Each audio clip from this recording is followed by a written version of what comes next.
O Evangelho, como me foi revelado por Maria Valtorta, capítulo 378. A parábola dos passarinhos, contestada pelos inimigos judeus que preparam uma emboscada.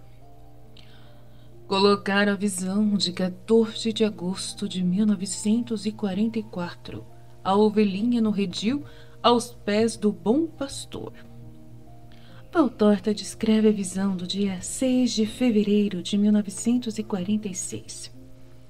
Jesus está na fértil e florida Betânia, neste belo mês de Nisan, tão sereno e puro como se aqui a natureza tivesse sido lavada de toda a sujeira.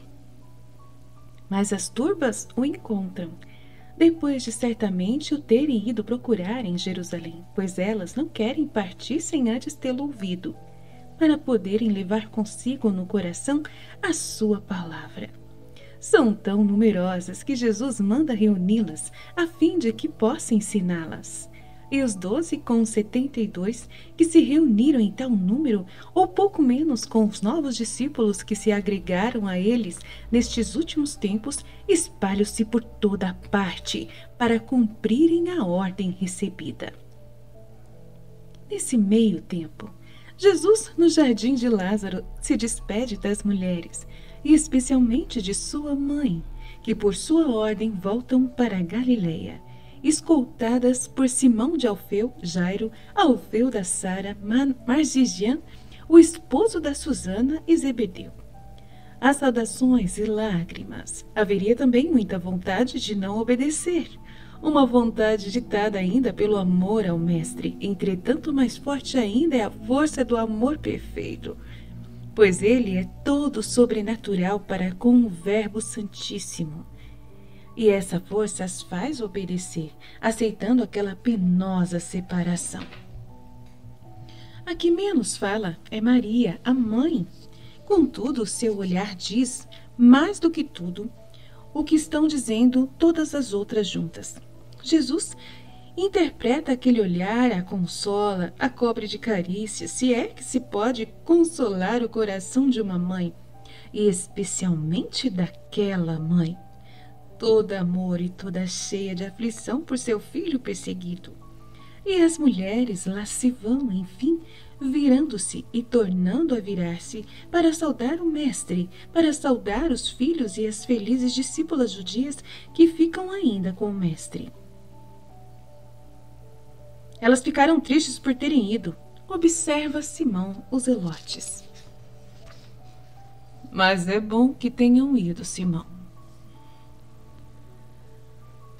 Estás prevendo dias tristes, mestre? Pelo menos agitados. As mulheres não são capazes de suportar o cansaço como nós. Afinal, agora que já há um número quase igual de judias e de galileias, é bom que sejam separadas. Por turnos elas me terão, tendo cada turno a alegria de servir-me, elas e o conforto do afeto delas, eu. Enquanto isso, o povo vai aumentando cada vez mais. O pomar que fica entre a casa de Lázaro e a que era dos Zelotes parece um formigueiro de gente. Há pessoas de todas as castas e condições. E não faltam os fariseus na Judéia, os sinedritas e as mulheres veladas. Da casa de Lázaro estão saindo em grupos que vão unir-se ao redor de uma liteira sobre a qual ele vem sendo transportado. Os sinedritas, que no sábado da Páscoa estavam de visita a Lázaro em Jerusalém, e mais outros. Lázaro, ao passar, faz um gesto e tem um sorriso para Jesus. E Jesus lhe o retribui enquanto vai se colocando atrás do pequeno cortejo que vai indo para lá onde o povo está esperando. Os apóstolos se unem a ele, e Judas Iscariotes, que está triunfante há alguns dias, numa fase sumamente feliz, lança seus olhares para um e para o outro com aqueles olhos muito pretos e brilhantes e anuncia aos ouvidos de Jesus as descobertas que vai fazendo. Olha só, estão aí também os sacerdotes, olha, até Simão Sinedrita está, e Euquias, olha só que mentiroso, há poucos meses ele dizia as piores coisas contra Lázaro e agora lhe presta obséquios como a um deus. E lá estão Doro, o ancião, E Trisão, estás vendo como eles saúdam José? E o escriba Samuel com Saulo, e o filho de Gamaliel, e lá está um grupo dos de Herodes. E aquele grupo de mulheres veladas daquele jeito? Ah, só pode ser as romanas. Elas estão apartadas um pouco de nós, mas está vendo como estão observando para onde estás indo, a fim de poderem escolher um lugar de onde possam ouvir-te. Eu conheço a identidade delas, mesmo com aqueles grandes mantos, estás vendo? 2 são altas, uma menos alta, mais robusta, e as outras são de mediana estatura, com equilibradas proporções. Posso ir saudá-las? Não. Elas querem vir como desconhecidas, querem ser anônimas, vindas para ouvir somente a palavra do Rabi. E como eles desejam, é assim que devemos considerar. Como quiseres, mestre. Eu iria para recordar a Cláudia o que ela prometeu. Não há necessidade. E ainda que houvesse, não iremos nunca tornar-nos uns discutidores Judas, não é verdade? O heroísmo da fé há de formar-se entre as dificuldades. Mas era por ti, mestre. É pela tua ideia perene de um triunfo humano, Judas. Não fiques criando ilusões, nem quanto ao meu modo de agir no futuro, nem quanto às promessas recebidas por dela. Tu crês naquilo que dizes a ti sobre ti mesmo, mas nada poderá mudar o pensamento de Deus. E é o que eu seja redentor e rei de um reino espiritual. Judas não replica nada. Jesus já está em seu lugar no meio do grupo dos apóstolos. Quase junto a ele está Lázaro em sua caminha. Estão as discípulas judias também, isto é, as irmãs de Lázaro.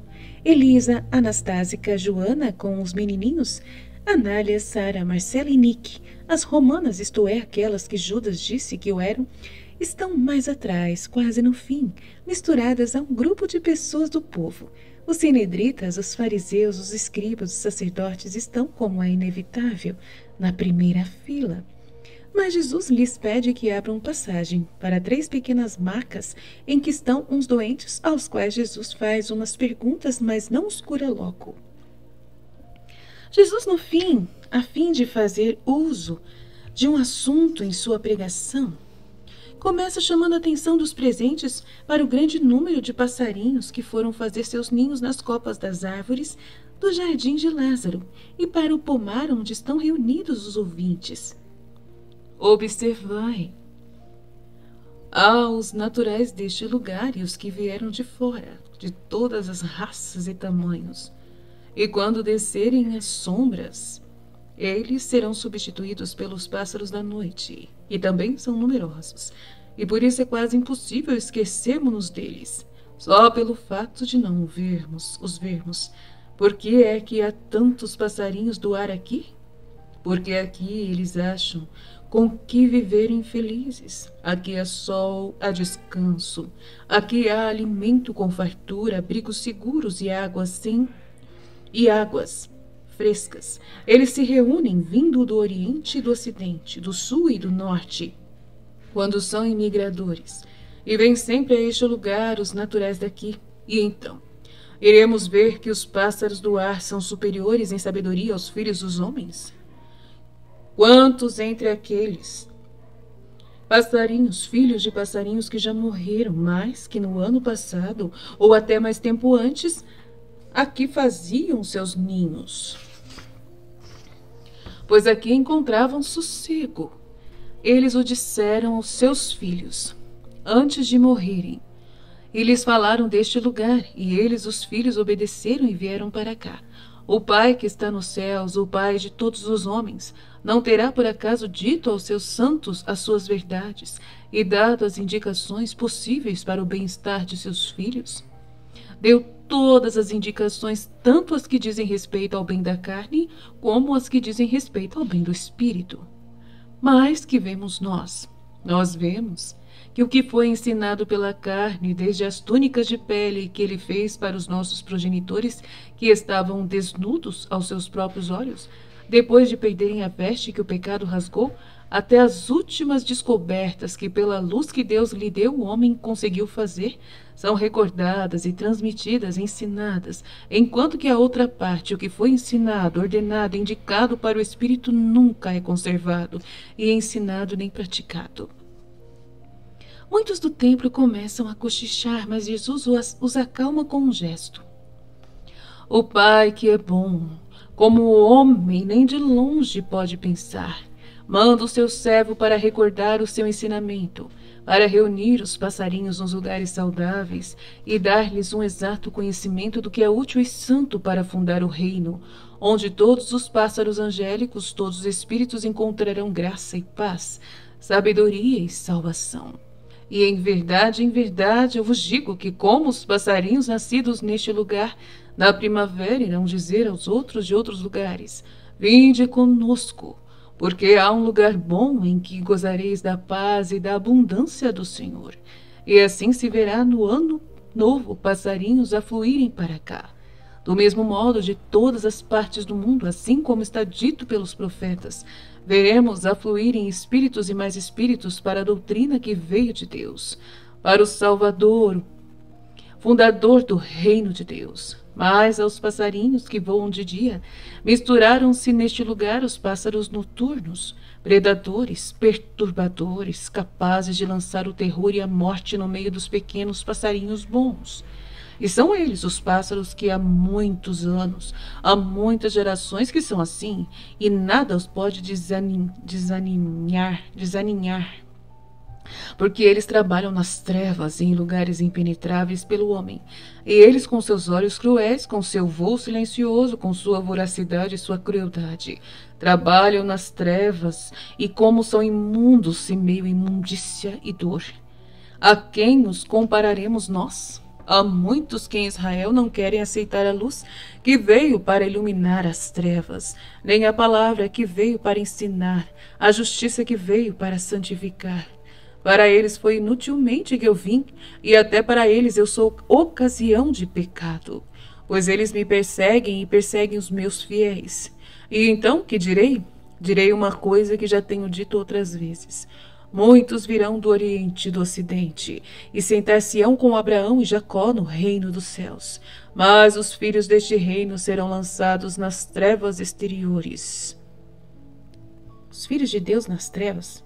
Tu estás blasfemando, grita um dos sinedritas contrários.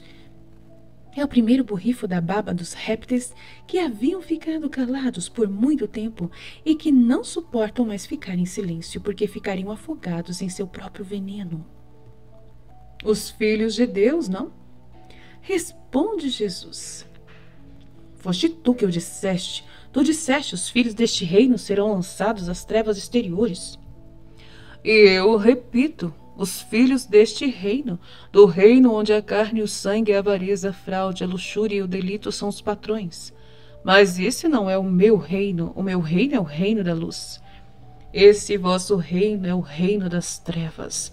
Ao reino da luz virão do Oriente, do Ocidente, do Sul e do Norte os espíritos retos e até aqueles que por enquanto são pagãos idólatras, considerados desprezíveis em Israel, por Israel, e viverão em santa comunhão com Deus, tendo estes acolhidos em si a luz de Deus, à espera de poderem subir para a verdadeira Jerusalém, onde não há mais lágrimas nem dores, e sobretudo não haverá mentira. A mentira que agora governa o mundo das trevas e sacia os filhos dele, a tal ponto que nele não cabe mais nenhuma migalha de luz divina. Oh, que venham os filhos novos para o lugar dos filhos renegadores. Venham, e seja lá qual for a sua proveniência, Deus os iluminará, e eles reinarão pelos séculos dos séculos. Tu falastes assim para nos insultar, gritam os judeus inimigos. Eu falei para dizer a verdade. O teu poder está na língua, com a qual, como uma nova serpente, seduz as multidões e as desencaminhas. O meu poder está na autoridade que eu tenho. por ser um com o meu Pai. Blasfemador! Gritam os sacerdotes. Salvador, ó tu, que estás aos meus pés, de que sofres? Ai, perdão, errei feio aqui. Salvador, ó tu que estás aos meus pés, de que sofres? Eu quebrei a espinha quando eu era pequeno e há 30 anos que eu vivo deitado de costas.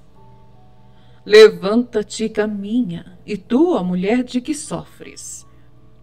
As minhas pernas estão aí penduradas, mas inertes, desde que quando que com meu marido me transporta viu a luz. E mostra um jovenzinho de pelo menos 16 anos. Tu também levanta-te e louva ao Senhor. E aquele menino, por que é que não caminha sozinho?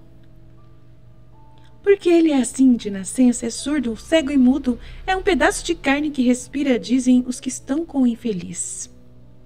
Em nome de Deus, recebe a inteligência, a palavra, a visão e a audição, assim eu quero. E tendo realizado o terceiro milagre, vira-se para os seus inimigos e diz: E vós que tendes a dizer? Nossa, Jesus está poderoso hoje, hein? São milagres duvidosos. Por que não curas o teu amigo e defensor? Então, se tu podes. Porque Deus quer outra coisa. Ah, esta é boa! Que desculpa jeitosa! Se nós te trouxéssemos um doente ou dois, tu os curarias? Sim, se vós o merecerdes. Espera-nos então, e saem depressa dando risadas zombeteiras. Mestre, toma cuidado, eles estão preparando alguma armadilha, dizem muitos. Jesus faz um gesto como se dissesse: Deixai que preparem. E se inclina para acariciar algumas crianças que pouco a pouco tinham ido aproximar-se dele, deixando os seus pais. Algumas mães fazem como elas, levando-lhe nos braços aqueles que estão ainda com os passos pouco firmes, ou que ainda estão mamando. Abençoa nossos filhos, tu que és bendito, para que eles sejam amantes da luz, dizem as mães. E Jesus vai impondo as mãos e abençoando. Isso produz um grande movimento por entre a multidão. Todos os que têm crianças querem também a bênção e empurram e gritam pedindo passagem. Dos apóstolos, alguns, porque ficaram nervosos com as costumeiras maldades dos escribas e fariseus, e outros, por compaixão para com Lázaro, que está se arriscando a ser arrastado pela onda dos pais que estão levando os pequeninos para receberem a bênção divina, se inquietam e gritam censurando isto ou aquilo, especialmente as criancinhas que vão chegando até ali desacompanhadas.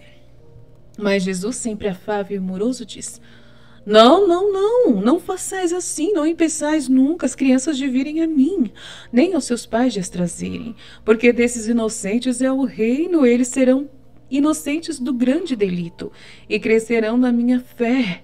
Deixai, pois, que a ela eu os consagre, são os anjos delas que a mim as conduzem. Jesus está agora à frente de uma cerca de crianças, que estáticas estão olhando para ele. São muitos rostinhos que estão levantados, virados para ele, muitos olhinhos inocentes, muitas boquinhas sorridentes. As mulheres veladas se aproveitam da confusão para passarem por detrás da multidão e irem ficar às costas de Jesus, como se a curiosidade as estivesse estimulando a fazer isso. Voltam os fariseus, os escribas e mais outros, e eles vêm trazendo dois, que parecem estar sofrendo muito. Um deles, especialmente, está gemendo em sua pequena maca, e está todo coberto por um manto. O outro é, pela aparência, um caso menos grave, mas com certeza se trata de alguém muito doente, pois ele está muito emagrecido e arquejante. Eis os nossos amigos, cura-os. Estes estão verdadeiramente doentes, sobretudo este, e mostram o que está gemendo. Jesus abaixa o olhar sobre os doentes, depois o fixa sobre os judeus. Fulmina os seus inimigos com um olhar terrível. Depois, à frente de cerca das crianças, das inocentes crianças, da cerca das inocentes crianças, que ainda não chegam nem à altura da cintura deles, parece estar se erguendo de uma base de pureza para ser o vingador, como se da pureza ele estivesse extraindo forças para o ser. Ele abre os braços e grita: Mentirosos! Este não está doente. Eu vos digo, descobri-o. Ou então ele ficará morto dentro de um instante por causa da trapaça de que quereis fazer uso para com Deus. O homem pula para fora da maca gritando: Não, não, não me mates! E vós, malditos, tomai as vossas moedas! E joga uma bolsa aos pés dos fariseus que fogem, correndo a bom correr. A multidão dá um uivo prolongado, depois explode em grandes risadas e assobia, castigando os intrusos com uma grande vaia, e no outro se manifesta em calorosos e veementes aplausos. O outro doente diz: E eu, Senhor, fui apanhado de surpresa em minha cama à força, e desde esta manhã eu venho sofrendo uma perturbação, mas eu não sabia que estava nas mãos dos teus inimigos. Tu, meu pobre filho, fica bom e sejas abençoado. E lhe impõe as mãos, abrindo para isso a cerca viva das crianças. O homem se levanta num instante com a coberta estendida sobre o corpo. Assim ele aparece nu das coxas para baixo e grita até ficar rouco. Oh, meu pai! Oh, meu pai! Mas quem és tu que restitui as coisas perdidas? E cai aos pés de Jesus, depois se levanta, dá um salto sobre sua caminha e grita: A doença me estava roendo os ossos, o médico já me havia amputado os dedos, queimado a carne e aberto cortes até chegar ao osso do joelho. Olhai, olhai, aqui estão os sinais. Com tudo isso, eu ia morrendo assim mesmo, e agora estou completamente curado. O meu pé todo feito de novo. Eu não sinto mais dor, tenho forças e sinto um bem-estar. Estou com o peito livre, meu coração está bem. Oh, minha mãe, eu vou dar-te alegria. Ele procura correr para ir, mas depois o reconhecimento o faz parar e torna a voltar a Jesus e beija e torna a beijar os seus pés benditos, até que Jesus lhe diga, acariciando-o sobre os cabelos: Vai, a tua mãe, seja bom. E depois olha para os seus inimigos envergonhados e troveja: E agora? Que eu vos deveria dizer? Que deveria eu fazer, ó turbas, depois deste juízo de Deus? A multidão grita: Sejam apedrejados os inimigos de Deus, que morram. Basta de ficar armando ciladas ao santo, que sejais malditos. E se põe a apanhar torrões, galhos de árvores e pequenas pedras para começarem o apedrejamento. Jesus os faz parar. Esta é a palavra do povo. Esta é a sua resposta. A minha é diferente. Eu digo: vão embora. Ide. Eu não vou sujar-me ferindo-vos. O Altíssimo toma conta de vocês. Ele é a minha defesa contra os ímpios. Os culpados, em vez de se calarem, mesmo tendo medo do povo, não se contêm em ofender o mestre e, espumando de raiva, gritam: Nós somos judeus e poderosos. Nós te ordenamos que te vais embora. Nós te proibimos de ensinar. Nós te expulsamos. Vai-te embora, de ti já basta. Nós temos o poder nas mãos e usamos dele, e sempre mais o iremos usar, perseguindo-te, ó maldito usurpador, ó. Estão para dizer outra coisa, porém um tumulto de gritos, quando, tendo chegado mais para frente, até colocar-se entre Jesus e seus inimigos com um movimento rápido e dominador, com o olhar e uma voz ainda mais imperiosa, a mulher velada mais alta descobre o rosto e cortantes e escarnecedoras, mais do que um açoite sobre os galiotes e do que um machado sobre o pescoço caem suas palavras. Quem aqui está esquecido de ser escravo de Roma? É Cláudia! E ela torna a baixar o véu, inclina-se levemente para o mestre e volta para o seu lugar. Mas bastou, os fariseus se acalmam de repente. Só um, em nome de todos, e com um servilismo rastejante, diz: Domina, perdoa! Mas ele perturba o velho espírito de Israel, tu que és poderosa.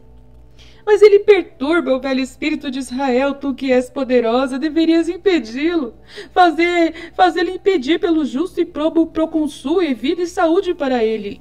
Nossa. Isto não nos interessa, o que é preciso é que não se perturbe a ordem de Roma. E não faz.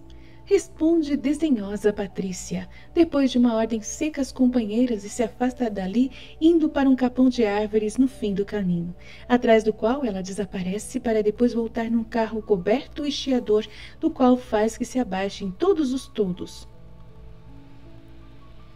Estás contente por nos teres feito insultar? perguntam, voltando ao ataque judeus, os fariseus, os escribas e companheiros. A multidão grita cheia de raiva, José Nicodemos e todos aqueles que se tinham mostrado amigos. E com eles, sem se ajuntarem a eles, mas com as mesmas palavras, está o filho de Gamaliel. Todos eles sentem a necessidade de intervir, censurando os outros por estarem passando da medida.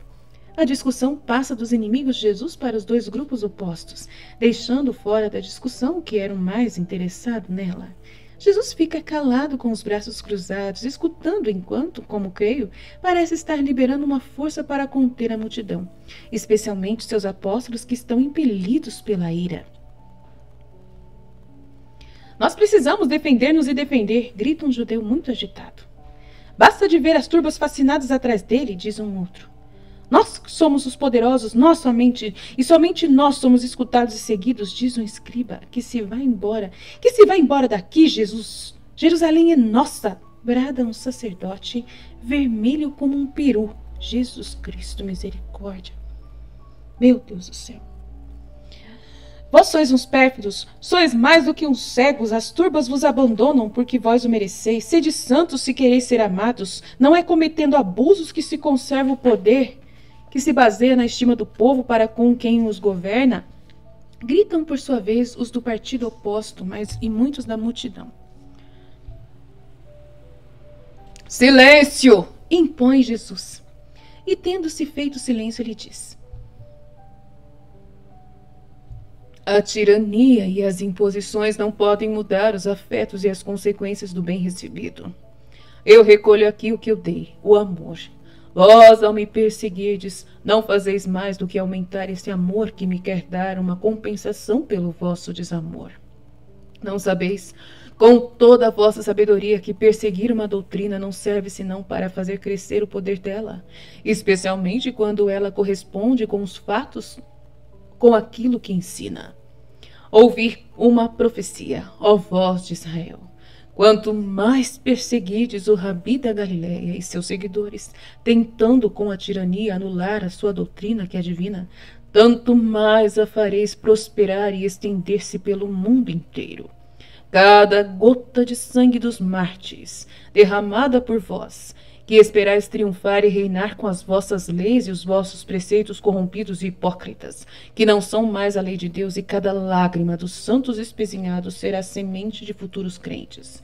E vós ficareis vencidos quando pensáveis que éreis triunfadores. Ide-vos, que eu também me vou. Aqueles que me amam me procurem nos confins da Judéia e no além-Jordão, ou então me esperem por lá, porque como o relâmpago que desliza do Oriente para o Ocidente, igualmente será o andar do Filho do Homem, até chegar o tempo em que ele subirá ao altar e ao trono neste mundo e nos céus, em uma das muitas epifanias que só os bons é que são capazes de compreender. Os fariseus hostis e os seus companheiros já se foram embora. Ficam os outros. O filho de Gamaliel está lutando consigo mesmo para ir a Jesus, mas depois acaba indo embora sem falar. Mestre, tu não nos odiarás porque somos das mesmas castas que eles? Pergunta Eleazar. Eu não firo nunca com maldição um indivíduo por ser de uma classe culpada. Não temas, responde Jesus. Agora eles nos odiarão, diz Joaquim. Honra será para nós, que assim seja, exclama João Sinidrita. Que Deus fortaleça os vacilantes e abençoe os fortes. Eu a todos abençoo em nome do Senhor. E abrindo os braços, dá a bênção de Moisés a todos os presentes. Depois ele se despede de Lázaro e das irmãs de Maximino e das discípulas e se põe a caminho. As verdes campinas que estão às margens da estrada que vai direta para Jericó o acolhem com o seu verde que já vai se avermelhando por um pôr de sol esplendoroso. E assim termina a visão Fiat.